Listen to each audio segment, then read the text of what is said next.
हम स्वरचित एकटा जे छै से साँझक गीत गाबि रहल छी, अहाँ सब सुनू, लाइक कमेंट करब। तो सुने जाइए। लेसी लिया दिया देखाए लिया साँझे, लेसी लिया दिया देखाए लिया साँझे, भए गेले आब जे संध्या के बेर, लेसी लिया दिया देखाए लिया साँझे, पहिल साँझ दिया ग कुल देवता घर जाइए, पहिल साँझ दिया ग कुल देवता घर जाइए, दोसर साँझ दिया ग विष्णु जी के आबे, दोसर साँझ दिया ग विष्णु जी के आबे, लेसी लिया दिया देखाए लिया साँझे, तेसर साँझ दिया ग लक्ष्मी माँ के जाइए, तेसर साँझ दिया ग लक्ष्मी माँ के जाइए, चारिम साँझ दिया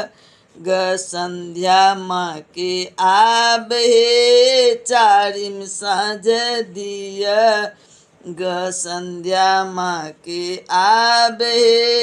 लेसी लिया दिया देखाए लिया साँझे, चारिम साँझ चारू दिशा साँझ देखाए लिया आबे, चारू दिशा साँझ देखाए लिया आबे, कहती सविता दास करु संध्या माँ के प्रणाम हे, कहती सविता दास करु संध्या माँ के प्रणाम हे, लेसी लिया दिया देखाए लिया साँझे, मांगी लिया मैया स अखंड सुहागे, मांगी लिया संध्या माँ स अखंड सुहागे,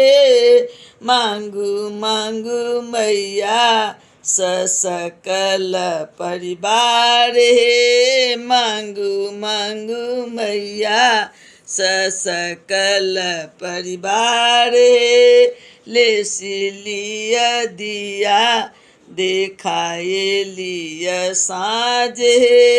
भए गेले आब जे संध्या के बेर, लेसी लिया दिया देखाए लिया साँझे। जय संध्या माँ सबके कल्याण करवे।